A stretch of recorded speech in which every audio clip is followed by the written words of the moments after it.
I read 12 books in February, and here are my thoughts on them. I read 5 physical books, 7 books from my library. 5 of them were romances because I really wanted to focus on romances in the month of February. So let's talk about how I felt about these books. The first book that I read was a romance, and it was The Love Hypothesis by Ali Hazelwood.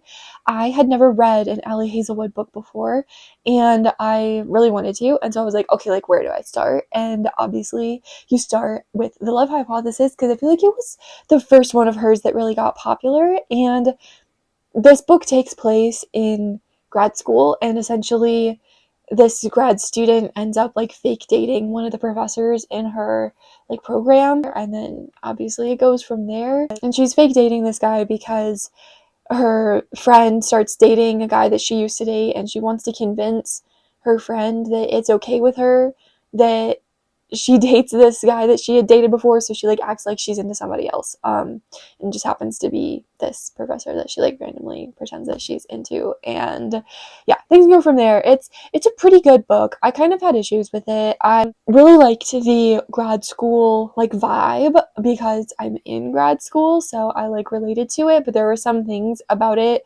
that like didn't make a lot of sense.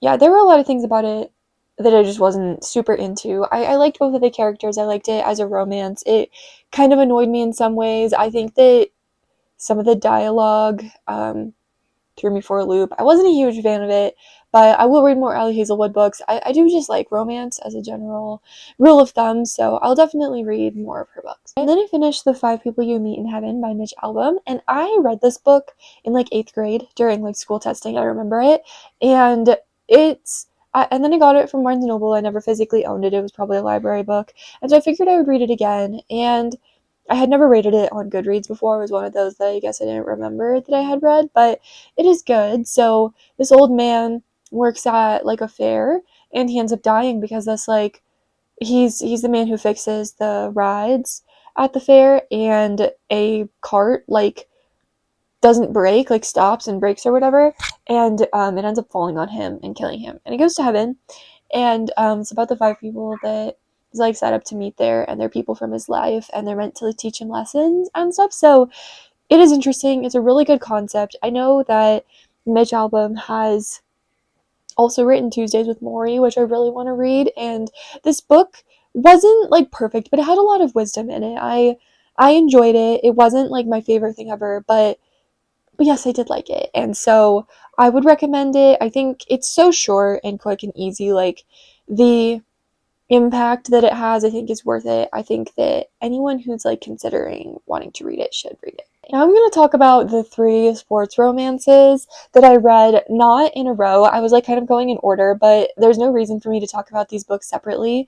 But there's a sports romance called like the Playbook romances or something like that, and they're like I think regional sports romances in Denver, and they take place like on the Denver Broncos, but they're called the Denver Mustangs in the book series. But there are 4 books. I read one of them in January, and I read the other 3 in February. So these were 3 of the romances that I read this month. But I ate this series up. Like, I wish that there were 10 more books because I would read them. I really liked them.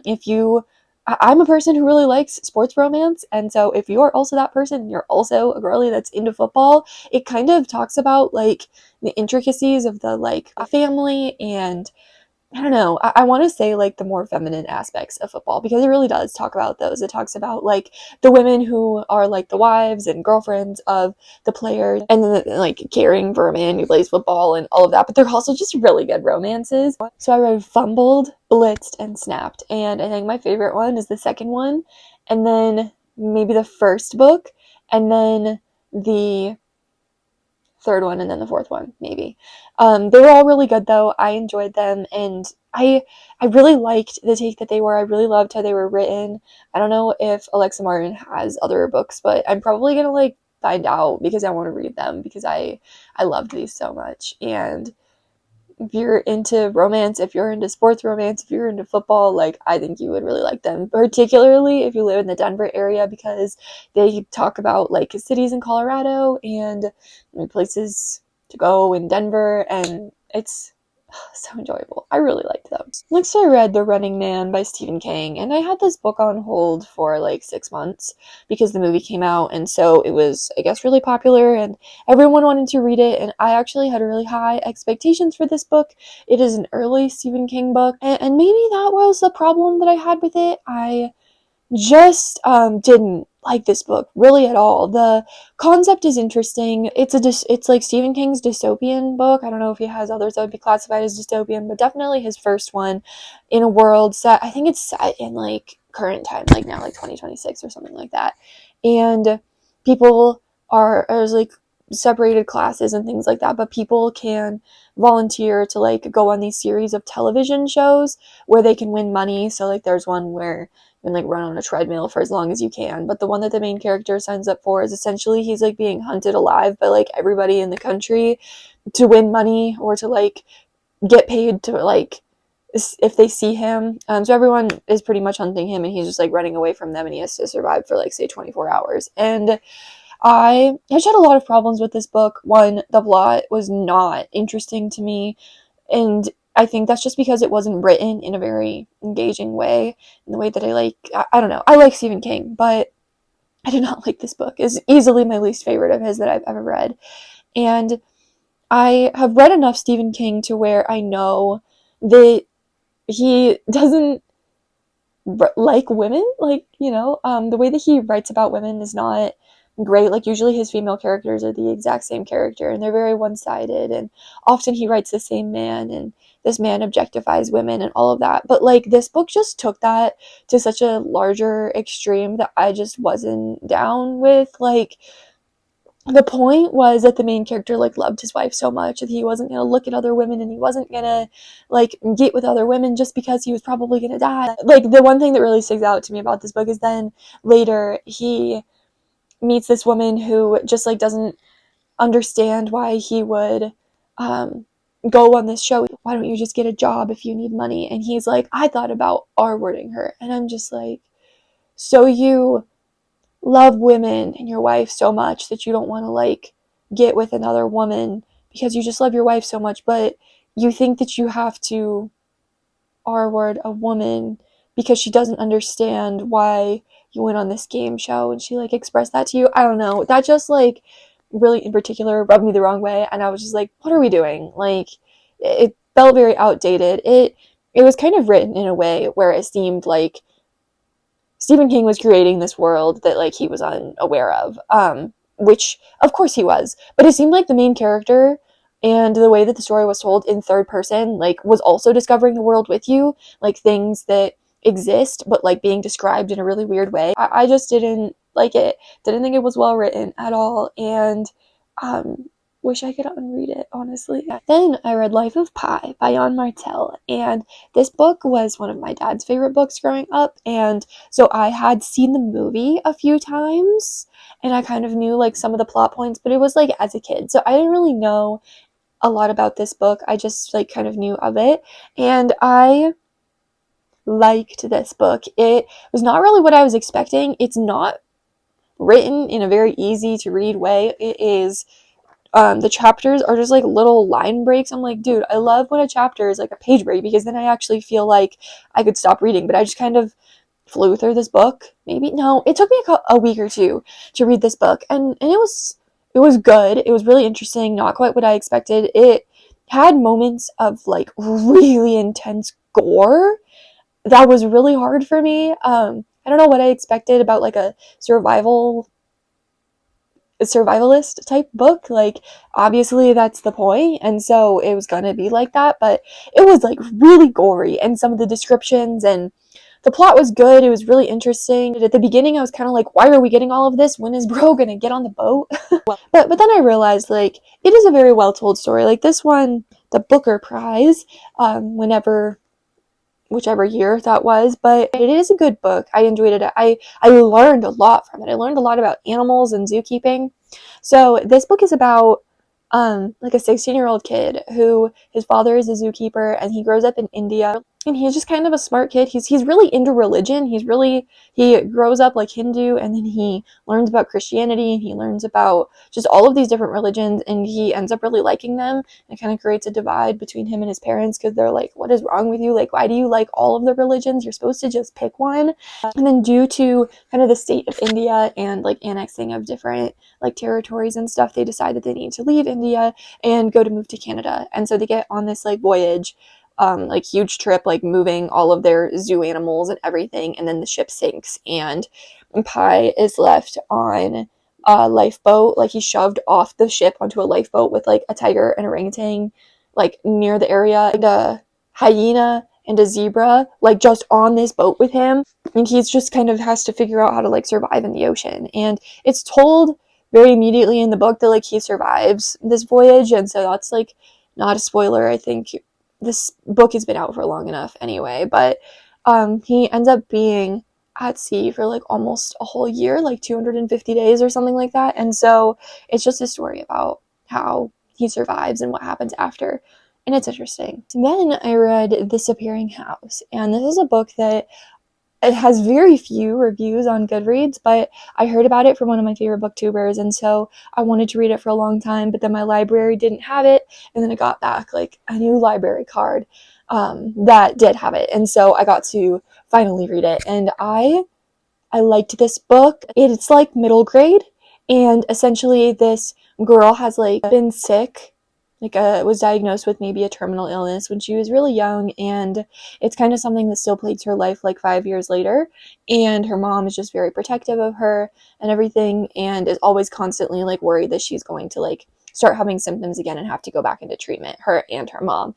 And she ends up kind of like finding this house that wasn't there before, and she's like, what is this? And so she kind of like asks her friends to go in the house with her, and it's like this crazy haunted house type vibe that seems like it's like made for her. So that's the plot of this book, and I think that the plot throughout the whole thing was like solid. The pacing was just like really funky up until the halfway point. I was like, this book feels like it could end now, but we've still got more than half the book left. Like, what is that? And it was just kind of like okay throughout the whole thing. And so I was thinking it was going to be like a 3-star type of read, but the ending was really, really good. And so it bumped it up to a 4-star for me. And it had a really good message. I enjoyed it a lot. I would recommend it if you are like into reading middle grade, because middle grade has like really good messages and things like that in books. Sometimes you just have to be willing to read at different like age levels, but it has a really good friendship dynamic in it, and a really good mother-daughter relationship, and the character goes through so much growth. So I would recommend it if it sounds interesting to you. Next, I read The Murder Game by Carrie Doyle. This is a book that I must have heard of like randomly on BookTube, TikTok, something like that, put it on my TBR, and then I ended up getting it for Christmas a couple of years ago, and so I was like, you know what, let's read it. I had no idea what it was about. I would argue that the title is completely ignore the title. It has absolutely nothing to do with the book. There is nothing to do with a game, which is probably why I was interested in it, but nothing to do with that. Essentially, the main character had this experience a few years ago where he got kidnapped and had to like escape his captors, and so it kind of shapes him. But him and his friends are at boarding school, and they decide to sneak out to go hang out with some girls. And while they sneak out, they like start hearing some weird stuff, and they come back and find out that the principal's wife has been murdered, and there were a series of like other murders that had happened in this town. And so they're like, oh, are they connected? What's going on? And so it's kind of the main character trying to figure out who did this murder, and like, is it someone that he's really close to, and like genuinely who is it? And that is essentially the plot of this book. It is not incredibly well written, but it's not bad necessarily. I mean, it shouldn't win any awards, but to be just like a thriller, it was good. It honestly, the first like little bit was spooky. Like, I don't necessarily like reading about murder, so it was kind of scary. It freaked me out reading it at night, so I just kind of like flew through it during the day. But it was pretty solid. I'm always worried with thrillers that the ending is going to be like so annoying and bad, but this one was good. It was a good ending, and it made sense with the plot, and there were like clues that led up to it. I mean, I think I probably guessed the ending, but like Loki, I guessed that it could have been like every character possible, so of course I was going to guess the ending, but it was good. I would recommend it if you're into just like thrillers and they don't need to be anything special. And next I read Release by Patrick Ness. A Monster Calls was like my favorite book of all time. Definitely is the book that got me into reading. I read Burn and I read More Than This both last year, and I've had Release for years. Honestly, I have another book or two of his on my shelf, and I was just like, all right, it's time to get into this one. Had no idea what it was about, and honestly, there is not a way to explain what it is about because this book is like straight vibes, no plot. Like up until the very end of this book, I was like, what are we doing? Like, what is the plot here? Like, what is going on? But the ending was really good. Again, to the point where I ended up giving it 4 stars because it just ended so well. Like, all of the themes were just brought together, and the themes are really just the title of the book. So, very briefly, this book is just about it kind of follows like 2 separate storylines that do end up kind of merging, but the main character is gay and his parents are like ministers in Christianity, so they are very much against him being gay, and it's pretty much just about his struggle with that and just being a teenager and all the things that he goes through and just this kind of challenging relationship that he has with his parents. The other storyline, essentially he goes to like a flower garden or a flower shop to like get flowers for this party and touches the thorn of a rose, and it's a magical thorn of a rose, and kind of wakes up this dead girl who was murdered in the lake by her boyfriend on meth. She comes back to life in the form of this like spiritual being who goes around kind of looking for revenge. So that's the plot of this book. It's funky, okay? Like, Patrick Ness books are just kind of like that. If you like his other books, you would like this. If you don't like his other books, like, don't bother. That's how I feel about this. And then I read Making Sense of Nonsense, and I started reading this book while I was reading A Murder Game because I was just reading this before bed. This is a nonfiction book that I got when I got like a few spirituality books at Barnes & Noble.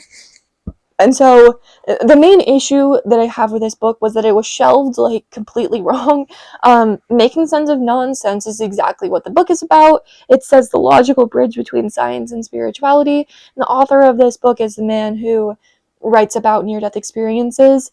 He has a medical degree and a PhD.